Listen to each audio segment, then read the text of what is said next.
જય શ્રી કૃષ્ણ મિત્રો. આજે આપણે જાણીશું કે અધિક માસ એટલે કે પુરુષોત્તમ માસ ક્યારે છે, તેનું મહત્ત્વ, તેની પૂજા વિધિ, તેમાં શું દાન કરવું, તેમાં શું કરવું અને શું ના કરવું, તેના વિશેની સંપૂર્ણ જાણકારી. તો મિત્રો, હિન્દુ ધર્મમાં અધિક માસને અત્યંત પવિત્ર અને પુણ્યદાયક માનવામાં આવે છે. આ આત્મશુદ્ધિ, ભક્તિ, દાન અને ભગવાન વિષ્ણુની વિશેષ કૃપા પ્રાપ્ત કરવાનો દુર્લભ અવસર છે. વર્ષ 2026માં જ્યેષ્ઠ એટલે કે જેઠ મહિનો અધિક માસનો મહિનો આવે છે, જે ધાર્મિક દ્રષ્ટિએ ખૂબ જ શુભ માનવામાં આવે છે. આ સમગ્ર માસ દરમિયાન પૂજા, જપ, તપ, ઉપવાસ અને દાનનું વિશેષ મહત્ત્વ છે. માન્યતા મુજબ આ સમયમાં ભગવાન વિષ્ણુની આરાધના કરવાથી અનેક જન્મોના પાપોનો નાશ થાય છે અને જીવનમાં સુખ સમૃદ્ધિ આવે છે. તો મિત્રો, હવે આપણે જાણીશું કે અધિક માસ શું છે અને તે કેમ આવે છે. હિન્દુ પંચાંગ ચંદ્રની ગતિ પર આધારિત છે, જ્યારે ગ્રેગોરિયન કેલેન્ડર સૂર્યની ગતિ પર આધારિત છે. ચંદ્ર વર્ષ લગભગ 354થી 355 દિવસનું હોય છે, જ્યારે સૂર્ય વર્ષ 365 દિવસનું હોય છે. આથી દર વર્ષે લગભગ 10થી 11 દિવસનો ફરક રહે છે. જ્યારે આ ફરક એક મહિનાની નજીક પહોંચે છે, ત્યારે દર ત્રીજા વર્ષે એક વધારાનો મહિનો ઉમેરવામાં આવે છે, જેને અધિક માસ કહેવામાં આવે છે. આ વધારાનો મહિનો પંચાંગનું સંતુલન જાળવે છે. ધાર્મિક રીતે આ સમય ભક્તિ, સાધના અને દાન માટે શ્રેષ્ઠ માનવામાં આવે છે. હવે આપણે જાણીશું કે 2026માં અધિક માસ ક્યારે રહેશે. દ્વિક પંચાંગ અનુસાર વર્ષ 2026માં અધિક માસ જ્યેષ્ઠ મહિનાની સાથે આવશે. પહેલો જેઠ મહિનો એટલે અધિક માસ પુરુષોત્તમ માસ ગણાશે. શરૂઆતની તારીખ એટલે કે 17 મે 2026એ પુરુષોત્તમ માસ શરૂ થશે અને 15 જૂન 2026ના દિવસે પૂર્ણ થશે. આ આખો સમયગાળો ભગવાન વિષ્ણુ અને શ્રી કૃષ્ણની આરાધના માટે અત્યંત શુભ માનવામાં આવે છે. આ સમયગાળા દરમિયાન જપ, તપ, ઉપવાસ, દાન અને ધાર્મિક કાર્યોનું વિશેષ મહત્ત્વ છે. અધિક માસને પુરુષોત્તમ માસ કેમ કહેવામાં આવે છે? તો મિત્રો, પૌરાણિક માન્યતાઓ અનુસાર શરૂઆતમાં આ વધારાના મહિનાને મલ માસ કહેવામાં આવતો હતો અને તેને શુભ કાર્યો માટે યોગ્ય માનવામાં આવતો ન હતો. કોઈ પણ દેવતા આ માસના સ્વામી બનવા તૈયાર નહોતા. ત્યારબાદ આ માસ ભગવાન વિષ્ણુની શરણમાં ગયો. ભગવાન વિષ્ણુએ કૃપા કરીને તેને પોતાનું નામ આપ્યું અને કહ્યું કે હવે તે પુરુષોત્તમ માસ તરીકે ઓળખાશે. તેમણે વરદાન આપ્યું કે આ માસમાં ભક્તિપૂર્વક તેમની આરાધના કરનારને વર્ષભરની ઉપાસના કરતાં પણ વધુ પુણ્ય મળશે. એટલા માટે આ માસ ભગવાન વિષ્ણુની આરાધના માટે સમર્પિત છે. ભગવાન વિષ્ણુની આરાધનાનું મહત્ત્વ જોઈએ તો જ્યેષ્ઠ અધિક માસમાં ભગવાન વિષ્ણુની પૂજા કરવાથી જીવનમાં કષ્ટો દૂર થાય છે અને ઘરમાં સુખ શાંતિ આવે છે. રોજ સ્નાન કર્યા પછી ઘીનો દીવો પ્રગટાવવો શુભ માનવામાં આવે છે. ઓમ નમો ભગવતે વાસુદેવાય મંત્રનો જાપ વિશેષ ફળદાયક છે. વિષ્ણુ સહસ્રનામ, ભગવદ્ ગીતા અને શ્રીમદ્ ભાગવતનો પાઠ કરવો અત્યંત પુણ્યદાયક છે. માન્યતા છે કે આ માસમાં કરેલી પ્રાર્થના સિદ્ધિ ભગવાન વિષ્ણુ સુધી પહોંચે છે અને વિશેષ આશીર્વાદ મળે છે. અધિક માસ એટલે કે પુરુષોત્તમ માસમાં દાનનું મહત્ત્વ જોઈએ તો અધિક માસમાં દાનનું વિશેષ મહત્ત્વ છે. આ સમયગાળામાં કરેલા સારા કાર્ય, પૂજા અને તપનું ફળ અનેક ગણું વધી જાય છે.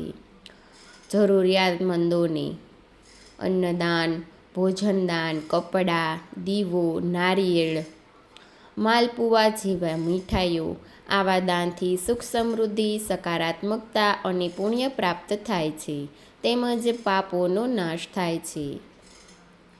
અધિક માસ એટલે કે પુરુષોત્તમ માસમાં શું કરવું જોઈએ? આ માસ દરમિયાન સાત્વિક અને નિયમિત જીવનશૈલી અપનાવવી જોઈએ. આ માસ દરમિયાન તીર્થ સ્નાન કરવું જોઈએ, મંદિરોમાં સેવા કરવી જોઈએ, ભગવદ્ ગીતા અને ભગવદનું વાંચન કરવું જોઈએ, રોજ ઘીનો દીવો પ્રગટાવવો જોઈએ, સાત્વિક ભોજન કરવું, દાન અને સેવા કરવી ખૂબ જ શુભ માનવામાં આવે છે. આ મહિનામાં કરેલા દાન, સેવા તેનું અનેક ગણું ફળ મળે છે. અધિક માસમાં આપણે જે સેવા કાર્ય કરીએ છીએ તેનું અધિક ફળ પ્રાપ્ત થાય છે. આ માસ આત્મિક વિકાસ અને માનસિક શાંતિ આપે છે. અધિક માસમાં શું ન કરવું જોઈએ? તો મિત્રો, ધાર્મિક માન્યતાઓ મુજબ આ માસમાં લગ્ન કે સગાઈ, ગૃહ પ્રવેશ, મુંડન સંસ્કાર, જનોઈ સંસ્કાર, નવો વ્યવસાય, નવું ઘર, વાહન અથવા જમીન ન ખરીદવા જોઈએ. જ્યેષ્ઠ માસ 2026 ભગવાન વિષ્ણુની કૃપા મેળવવાનો પવિત્ર અવસર છે. આ સમય ભૌતિક કાર્યો કરતાં વધુ આધ્યાત્મિક સાધના, દાન અને સેવા માટે સમર્પિત છે. શ્રદ્ધા અને ભક્તિથી કરેલી આરાધનાથી જીવનમાં સુખ, શાંતિ અને સમૃદ્ધિ પ્રાપ્ત થાય છે. મિત્રો, હવે આપણે જાણીશું પુરુષોત્તમ માસ એટલે કે અધિક માસની સંપૂર્ણ વાર્તા અથવા કે પૌરાણિક કથા. તો મિત્રો, પુરુષોત્તમ માસની પૌરાણિક કથા જોઈએ તો હિન્દુ પંચાંગમાં દર 3 વર્ષે એક વધારાનો માસ આવે છે, જેને અધિક માસ અથવા પહેલા મલ માસ કહેતા હતા.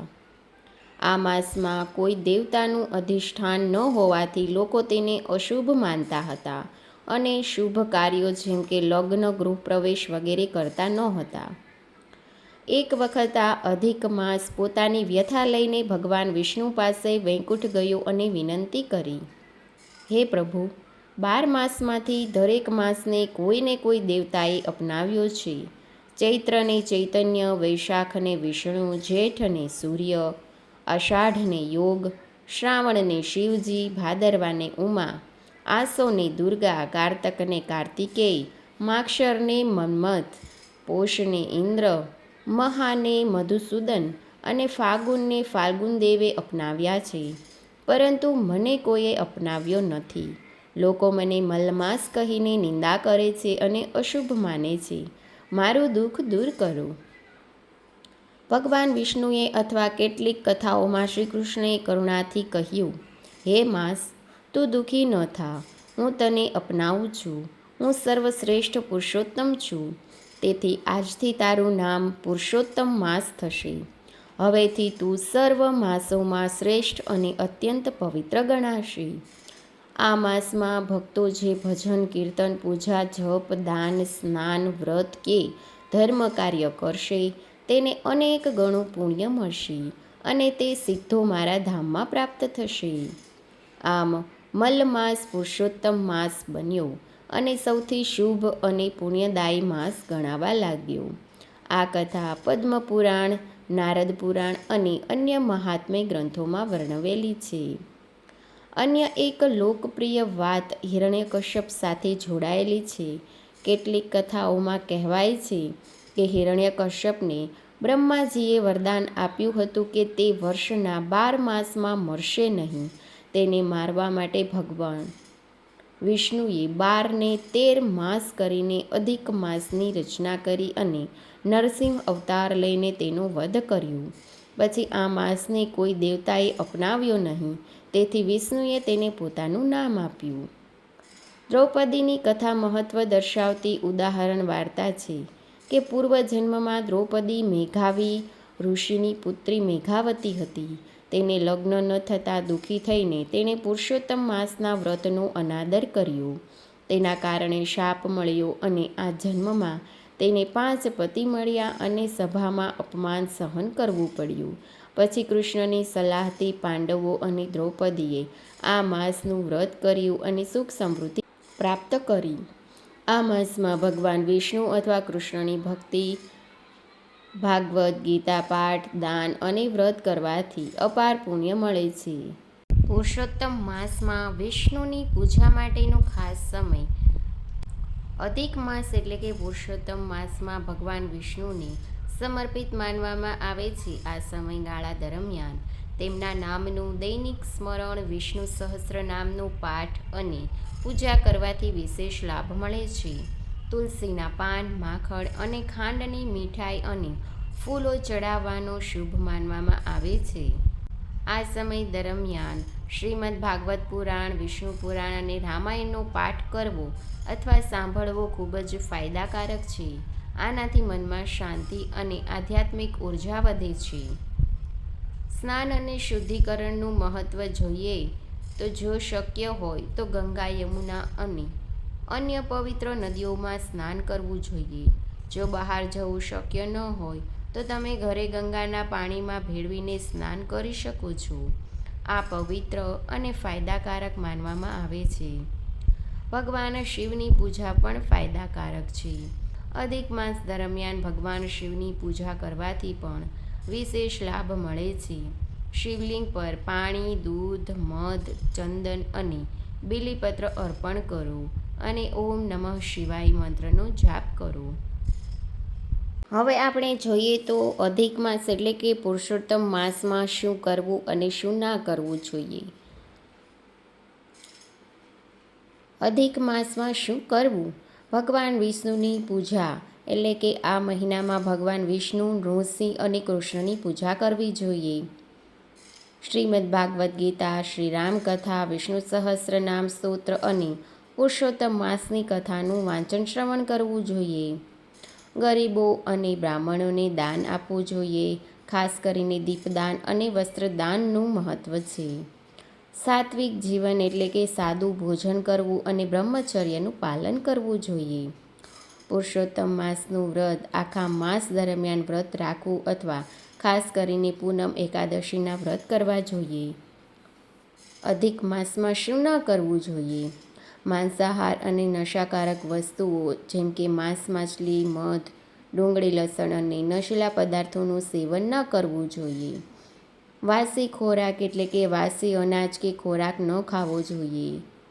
નવા કાર્યોની શરૂઆત એટલે કે લગ્ન, સગાઈ, ગૃહપ્રવેશ, વાસ્તુ પૂજન, મુંડન કે જનોઈ જેવા માંગલિક પ્રસંગો કે નવા કાર્યો આ માસમાં ટાળવા જોઈએ. રાઈનું સેવન કરવાથી બચવું જોઈએ. ટૂંકમાં આ મહિનો સંયમ, ભક્તિ અને દાન પુણ્યનો મહિનો છે, જેમાં સાત્વિક રહીને ભગવાનની આરાધના કરવામાં આવે છે. અધિક માસની પૂજા વિધિ એટલે કે આપણે પૂજા કઈ રીતે કરવી.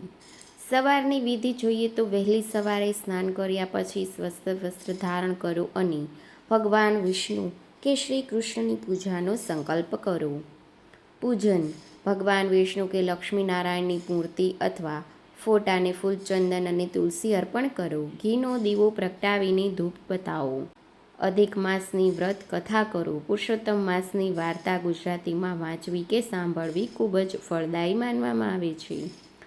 મંત્ર જાપ: પૂજા દરમિયાન ઓમ નમો ભગવતે વાસુદેવાય મંત્રનો જાપ કરવો જોઈએ. ભોગ: ભગવાનને ભોગમાં માખણ, મિશ્રી કે સાત્વિક ભોજન અર્પણ કરવું જોઈએ. અધિક માસના નિયમો જોઈએ તો દ્રવ્યનું દાન: અધિક માસમાં ગરીબોને વસ્ત્ર, અનાજ કે ફળનું દાન કરવું જોઈએ. તીર્થયાત્રા: પવિત્ર નદીઓમાં સ્નાન અને તીર્થયાત્રાનું મહત્વ છે. આ મહિનામાં નવા ઘરની ખરીદી, લગ્ન જેવા શુભ કાર્યો ન કરવા જોઈએ. વિડીયો ગમે તો ચેનલને લાઇક કરજો, શેર કરજો અને સબસ્ક્રાઈબ કરવાનું ભૂલતા નહીં. Thanks for watching.